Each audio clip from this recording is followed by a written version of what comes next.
So finally mummy papa के सामने गिड़गिड़ाने के बाद और हाथ पैर जोड़ने के बाद उन्होंने मुझे न्यू फ़ोन दिला ही दिया।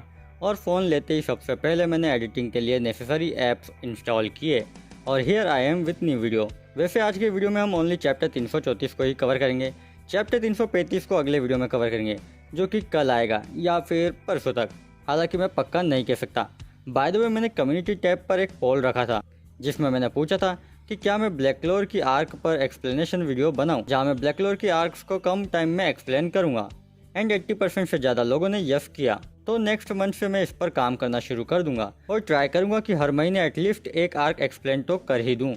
कोशिश तो ज़्यादा की रहेगी पर सब समय के हाथों में है और समय तो लूशियस जोग्रातिफ कंट्रोल कर रहा है।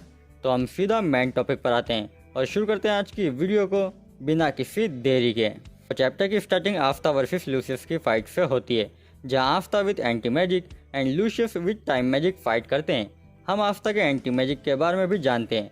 यू नो कि आफ्ता के डेविल यूनियन की एक टाइम लिमिट है, वो 5 मिनट से ज़्यादा देर तक डेविल यूनियन का यूज़ नहीं कर सकता बिकॉज आफ्ता का डेविल यूनियन मैजिक बैटल में ऑलरेडी एक ओवरवेलमिंग पावर है। पर अब आफ्ता ने इस टाइम स्किप के दौरान ट्रेनिंग करके एंटी मैजिक में महारत हासिल कर ली है। पहले एंटी मैजिक आफ्ता के पूरे शरीर से लीक होता था, पर अब आफ्ता एंटी मैजिक को कंट्रोल करके उसे लीक ना होने देकर एक सेंटर पॉइंट पर फोकस कर सकता है और जितनी ज़रूरत हो उतनी ही एंटी मैजिक का यूज़ कर सकता है। और इस वजह से अब आफ्ता डेविल यूनियन को 10 मिनट तक यूज़ कर सकता है। सो आफ्ता वर्सेस लूशियस शुरू होता है एंड आफ्ता सिस्टर लिली से कहता है कि वो यहाँ से चली जाए। दोनों वापस फाइट शुरू करते हैं और यहाँ तुम एंटी मैजिक और टाइम मैजिक का क्लैश होते देख सकते हो। इसके जो पैनल्स है वो बहुत ज़्यादा बढ़िया है। दोनों मैजिक के क्लैश होने पर जो एनर्जी निकलती है, जो इफेक्ट होता है, उसे देखकर मज़ा ही आ जाता है। तबाता ने यहाँ बहुत बढ़िया काम किया है।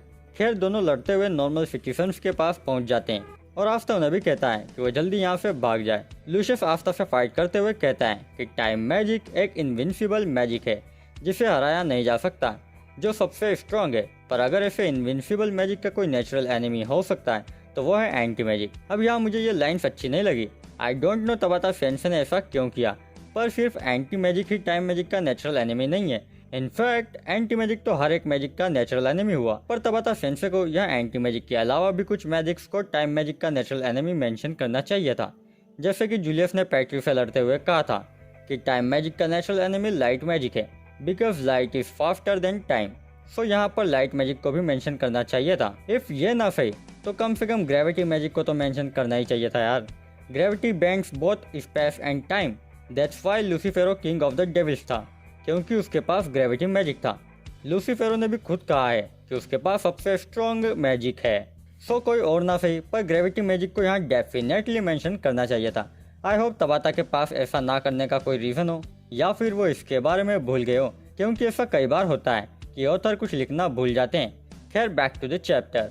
आफ्ता लूशियस की को ट्रैक करता है और लूशियस अचानक आफ्ता के पीछे आता है। आफ्ता तुरंत मुड़कर अटैक करता है पर लूशियस बच जाता है। इसी बीच लूशियस आफ्ता को टच करने में कामयाब हो जाता है। लूशियस सोचता है कि आफ्ता को टच करने पर भी आफ्ता को कुछ नहीं हुआ, मीन्स आफ्ता पर मैजिक का कोई असर नहीं होने वाला। अगर एंटी मैजिक के खिलाफ कोई इफेक्टिव है तो वो है फिजिकल स्ट्रेंथ। यही एंटी मैजिक की एक लौती कमजोरी हो सकती है। और फिर fight hand to hand combat में बदल जाती है। आफ्ता कहता है कि Lucius hand to hand combat में भी बढ़िया है, बिल्कुल लूसीफेरो की तरह। पर आफ्ता और लिबे भी अब पहले से स्ट्रॉन्ग है एंड आफ्ता फाइनली लूशियस को फर्स्ट टाइम हिट करता है। हालांकि इससे लूशियस को घंटा कुछ फर्क नहीं पड़ता, उसे कुछ भी नहीं होता, पर वो कहता है कि जैसा उसने सोचा था। आफ्ता सच में इस दुनिया का फ्लॉ है। जब तक वो रहेगा इस दुनिया को ट्रू पीस नहीं मिलेगी। आफ्ता का होना दुनिया की शांति के लिए खतरा है। हमें लूशियस का एक फॉर्म देखने को मिलता है। ये फॉर्म इशारा करता है एक तरफ से एंजल्स या गॉड्स को। मैंने काफ़ी पहले लगभग 1.5 साल पहले एक वीडियो बनाया था और उस वीडियो में मैंने बताया था कि कैसे एंजल्स जो है वो हमें ब्लैक क्लोवर में दिखेंगे एंड ये फॉर्म एक तरफ से उसे कंफर्म करता है। हालांकि लूशियस की बातें कुछ और ही कहती हैं।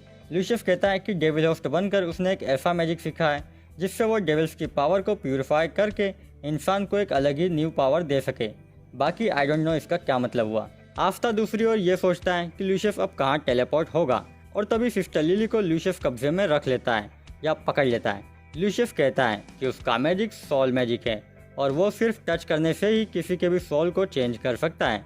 तो जब चैप्टर 331 आया था तभी मैंने इस पर भी एक वीडियो बनाया था। मैंने थ्योरी बनाई थी कि कैसे लूशियस के पास माइंड या फिर सोल मैजिक होता है जिस पर मैं ज़्यादातर यही कहा था कि भाई सॉल मैजिक के चांसेस काफ़ी हाई हैं, और अब ये फाइनली प्रूव हो गया।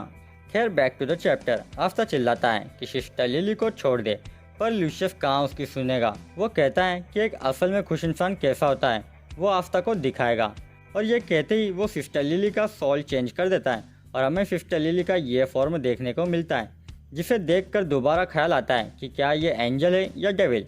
आफ्ता कुछ नहीं कर पाता है और सिस्टर लिली आफ्ता से कहती है प्लीज़ इस दुनिया की शांति के लिए तुम मर जाओ, और आफ्ता पर एक अटैक होता है जो बिल्कुल तुम्हें आफ्ता वर्सेस दांते की याद दिलाएगा। उसमें भी आफ्ता इसी तरह दांते की चेस्ट पर अटैक करता है और इस तरह का कट आता है। लूशियस कहता है कि तुम जैसा कमज़ोर आत्मा वाला मुझे कभी नहीं हरा पाएगा। इसी के साथ चैप्टर एंड हो जाता है।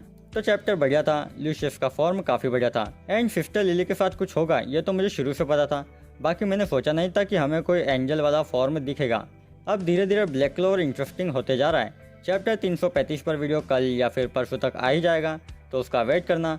और ये वीडियो अच्छा लगा तो इसे लाइक कर देना, और हो सके तो शेयर कर देना। कोई भी चैनल पर न्यू आया हो तो चैनल सब्सक्राइब जरूर कर देना, और सब्सक्राइब करने के बाद उसके बाजू में दिख रहे बेल आइकन पर क्लिक करके उसे ऑल पर सेट कर देना, ताकि हर नए वीडियो की नोटिफिकेशन तुमको मिलती रहे। बाकी मुझसे बात करना चाहो तो मैं तुम्हें मिल जाऊंगा इंस्टाग्राम पर, तो फॉलो ज़रूर कर लेना। लिंक तुम्हें डिस्क्रिप्शन में मिल जाएगी या फिर पिन कमेंट में भी मिल जाएगी। So that being said guys, आज की वीडियो में इतना ही। जल्दी मिलते हैं न्यू वीडियो में न्यू टॉपिक के साथ, तब तक के लिए सायोनारा।